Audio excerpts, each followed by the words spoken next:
all well acquainted. Just a few months ago, the full committee held an oversight hearing on BLM's upcoming regulation.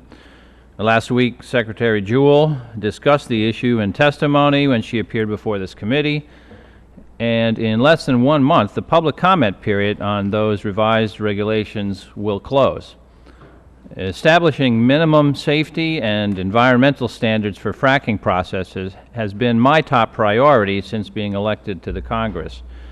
This is why the first bill I introduced, the Fresher Act, closed loopholes for oil and gas companies in the Clean Water Act and has garnered 55 co-sponsors so far.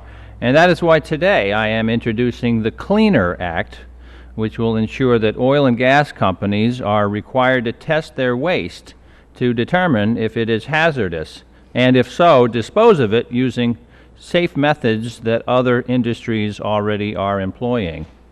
I believe these reforms are crucial to implement basic standards for the entire country, and while the Congress refuses to hold votes on these bills, the administration really must lead the way on our public lands. Now, the majority has claimed that federal regulation of fracking on America's public lands is not needed because states already have regulations in place. But state regulations vary widely in their requirements, in the stringency of those requirements, and the efficacy with which they are implemented. That's why it's important for the Interior Department to put in place a regulatory floor to ensure that there are minimum protections in place on public lands in all states. As stated by Secretary Jewell last Wednesday, part of her job is to make sure the Interior Department is watching over the federal estate effectively. Now, the bill we're considering today, however, has a far broader reach than just the proposed regulations on hydraulic fracturing. This bill purports to take away from the Department of the Interior all authority to regulate any part of the hydraulic fracturing process on public lands. Now, these are very broad terms that have severe implications. For example, this bill would allow hydraulic fracturing to occur within any unit of the National Park System or any other federal land if permitted to do so under state law. Now imagine a hydraulic fracturing well located next to the Grand Canyon National Park Visitors Center.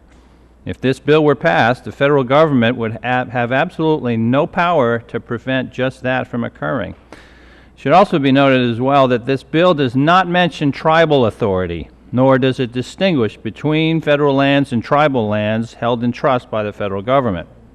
As a result, the bill would grant states full control of tribal lands so long as any, quote, component of the hydraulic fracturing process, unquote, is involved. This committee has had multiple hearings over the past 2 Congresses focusing on the important distinction between Indian lands and public lands, yet this bill fails to make such a distinction. This neglect is an affront to the repeated unanimous testimony we have received from tribal witnesses over the past several years.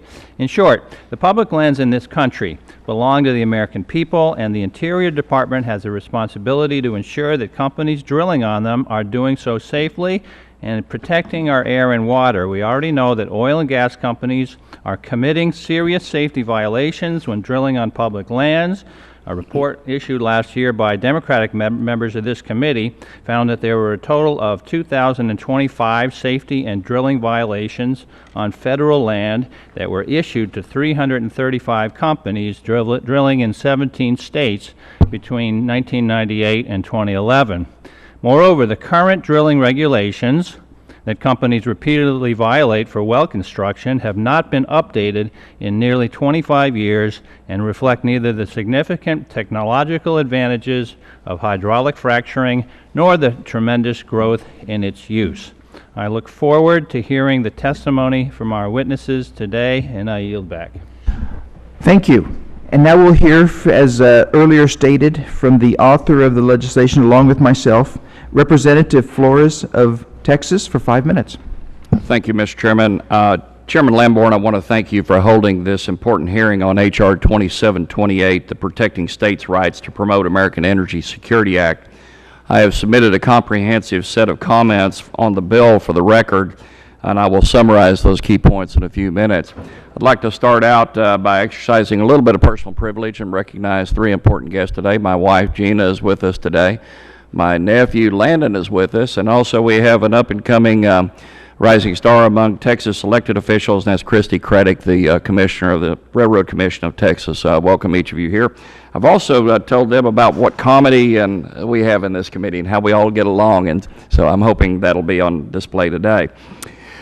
This bipartisan sponsored bill takes an important step toward reaffirming states' rights and